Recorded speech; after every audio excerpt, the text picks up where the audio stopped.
নিয়ে যান, আমার কোনো সমস্যা নেই। বাবা ছেলেকে বলে, বাবা চলো। নবীজি তোমাকে নিয়ে যাওয়ার জন্য অনুমতি দিয়েছেন। যাইদ ইবনে হারেস বলে, বাবা আমি প্রিয় নবীকে ছেড়ে কোথাও আমি যাব না। সুবহানাল্লাহ, আমি এমন ভালো মানুষ কোথাও পাই নাই।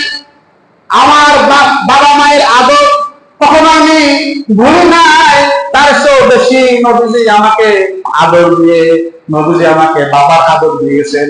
আর মা ফাতেমা আমাকে সন্তানের আদর দিয়ে আমাকে লালন পালন করেছেন। আমি আদর আর বলতে পারবো না। আমি কখনো আর বাড়িতে ফিরে যাব না, আমি নবীজির সাথেই থেকে যাব। দেখেন কেমন কি জিনিস পাইলো, কেমন কাগজ হয়ে নবীজির প্রেমে। সেই জায়গায় হারেসের নাম বললে যে নবীজি এই সেনাবাহিনীর সেনাপতি হবে জায়েদ ইবনে হারেস। দাঁড়াও, জায়েদ ইবনে হারেস দাঁড়াই গেছে।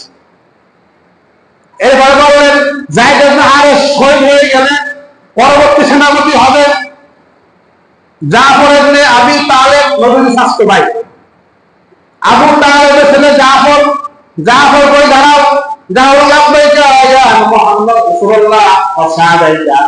আমি হাজির নবীজি, আমি সেনাপতি হওয়ার জন্য রেডি আছি। নবীজি আরো বললেন জাফর ইবনে আবু তালেব শহীদ হয়ে গেলে 3 নম্বর সেনাপতি হবে আব্দুল্লাহ ইবনে রাওয়াহা রাদিয়াল্লাহু তাআলা আনহু। এই দৃশ্য এক ইহুদি দূরে দাঁড়ায় দেখতেছিলেন।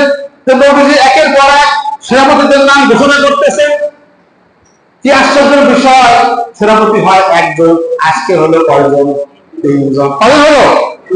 একজন শহীদ হইলে আর একজন হবে। জায়েদ ইবনে হারেস শহীদ হইলে জাফর ইবনে আবু তালেব হবে। জাফর ইবনে আবু তালেব শহীদ হইলে আব্দুল্লাহ ইবনে রাওয়াহা হবে। যদি আব্দুল্লাহ ইবনে রাওয়াহা শহীদ হয়ে যায়, এখন কি হবে? নবীজি বললেন এরপরে মুসলিম বাহিনী পরামর্শ করে একজনকে সেনাপতি নির্ধারণ করবে। সুবহানাল্লাহ।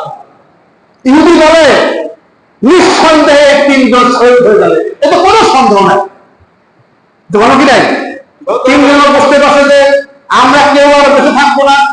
কি থাকবে? থাকবে না, কারণ শহীদ হয়ে গেলে আর একজন। আল্লাহু আকবার। সেনাবাহিনী রওনা হবে।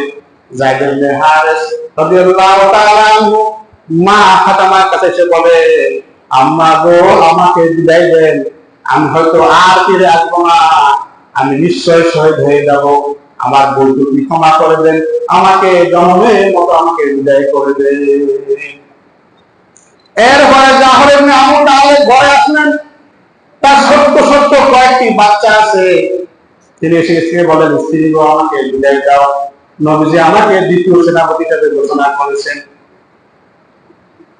স্ত্রী দোয়া বলেন, আল্লাহ তুমি আমার স্বামীকে সুস্থ শরীরে আবার ফেরত দিও। জাফর ইবনে আবু তালেব তরবারি দিয়ে পিঠ দিয়ে হাতের মধ্যে আঘাত করে বললে, স্ত্রী গো তুমি কি জানো না আমার পরে আরো একজন সেনাপতি আছে, তার মানে আমি আর বেঁচে থাকবো না, বলে যাবো, শহীদ হয়ে যাবো, আমি আর ফিরে আসবো না, আমি অবশ্যই শহীদ হয়ে যাব।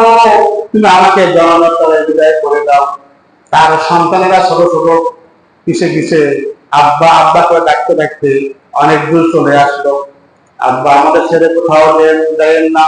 কিন্তু জাফর ইবনে আবু তালেব বলে, না না, নবীজির নির্দেশ, আমাকে যেতেই হবে মুতা প্রান্তরে। মুতা হলো জর্দানের একটি এলাকা, মুতা প্রান্তরে সেই দুর্গ বলা মুতা দুর্গ।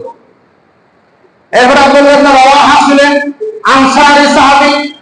মদিনার মধ্যে এসে শ্রেষ্ঠ সুন্দরী কেবলমাত্র বিবাহ করেছে, বাসর রাত এখনো স্ত্রীর মুখটা দেখার সুযোগ হয় নাই।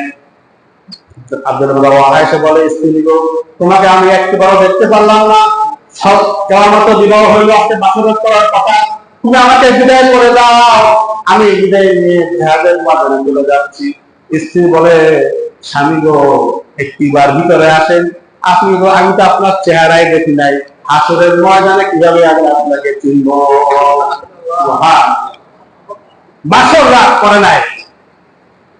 মুসলিমদের ইতিহাস গৌরবের ইতিহাস, জীবন দেওয়ার ইতিহাস। ঠিক আছে, আমরা জিহাদের আলোচনা কিতাবুল মাগাজি বুখারীর 2 খণ্ড।